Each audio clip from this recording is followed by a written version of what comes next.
Read by Dale Grothman. A Tryst with Death by Edgar White.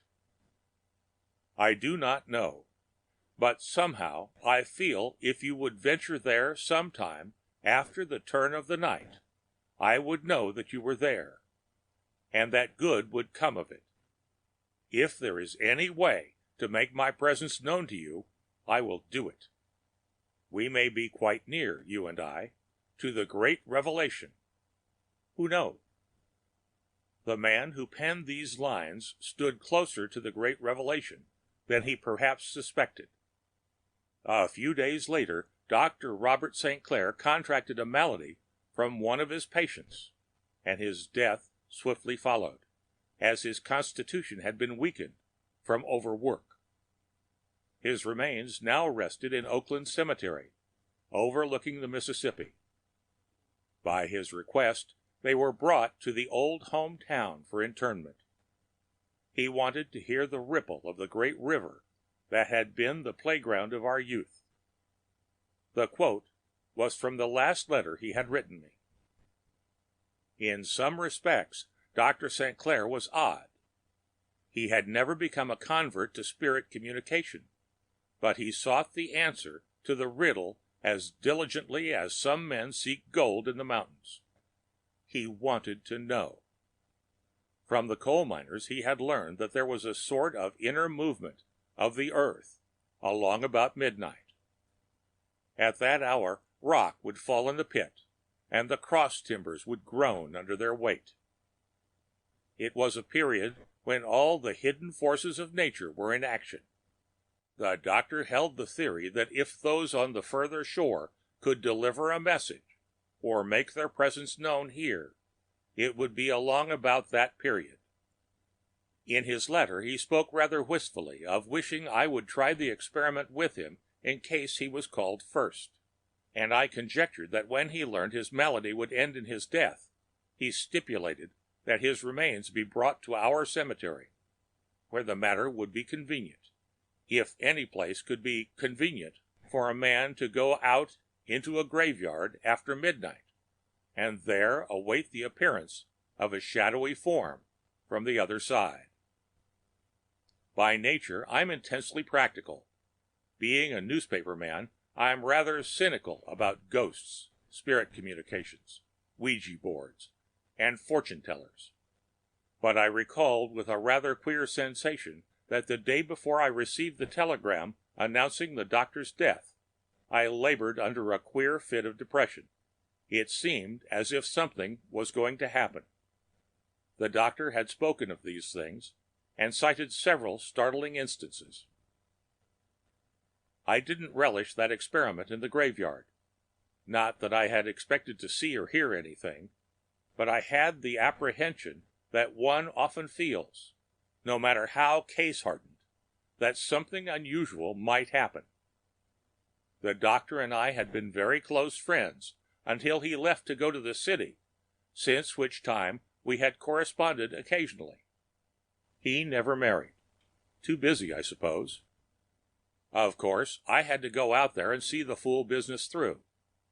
I loaded up with cigars and matches and carried a heavy walking stick. The stick was for dogs and tramps. It would be useless against the sort of people I might be going to meet, I knew. Oakland is a lovely cemetery. It is on a rolling bluegrass hill running right up to the bluffs of the great river. There are many beautiful trees.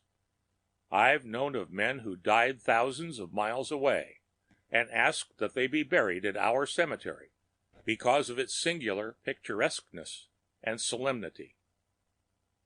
It was a pretty moonlit night, and I chose to walk rather than hire a car. I knew all about the place in daytime.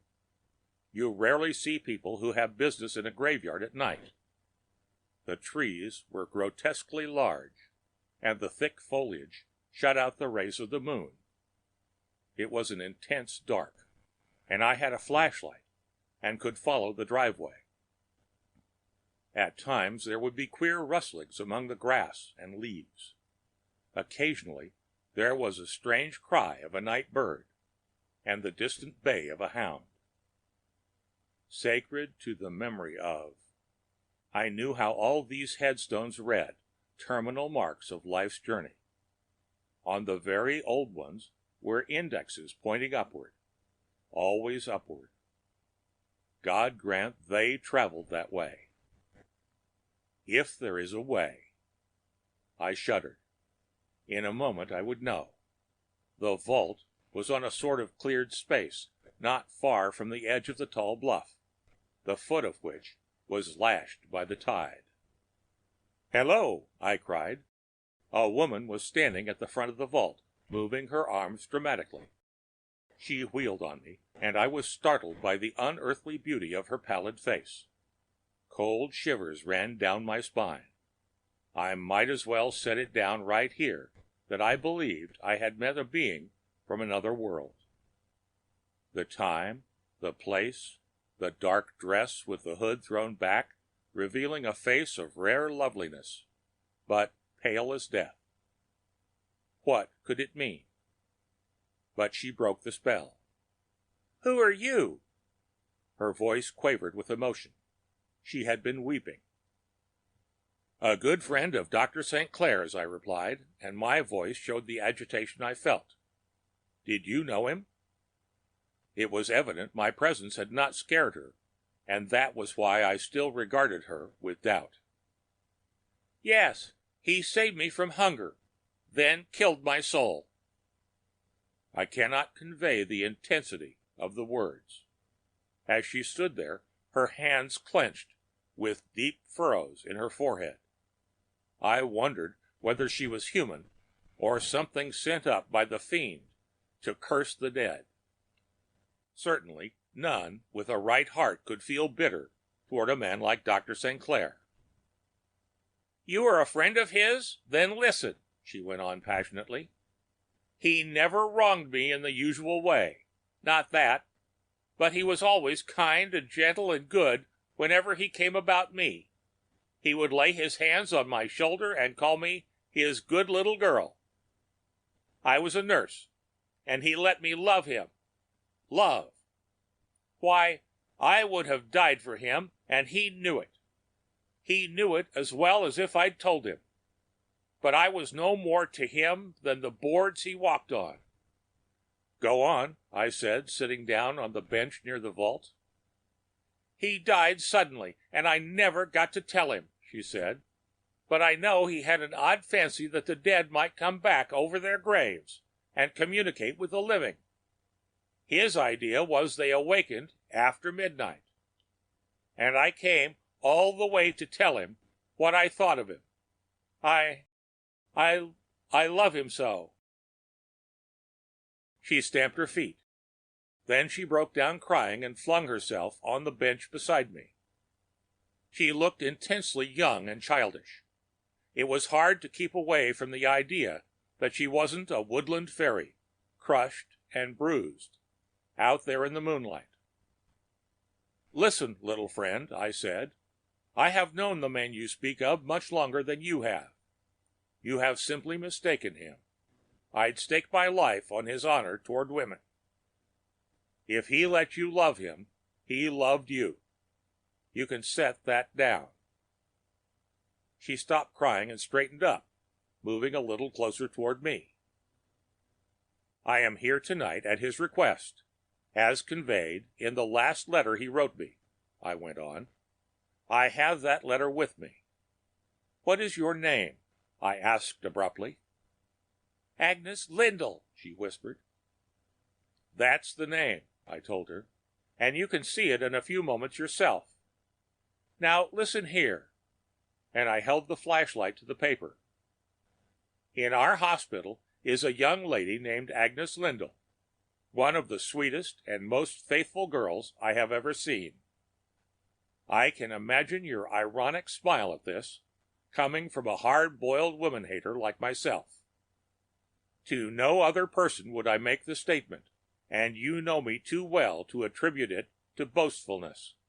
But this dear little girl is so grateful to me for fancied service that she thinks I'm the greatest fellow in the world. If I wasn't sure her feeling was founded altogether on gratitude, I'd ask her to marry me, despite me being many years older. But I can't get away from the conviction that it would be wrong to take advantage of my influence over her. I love her too much for that.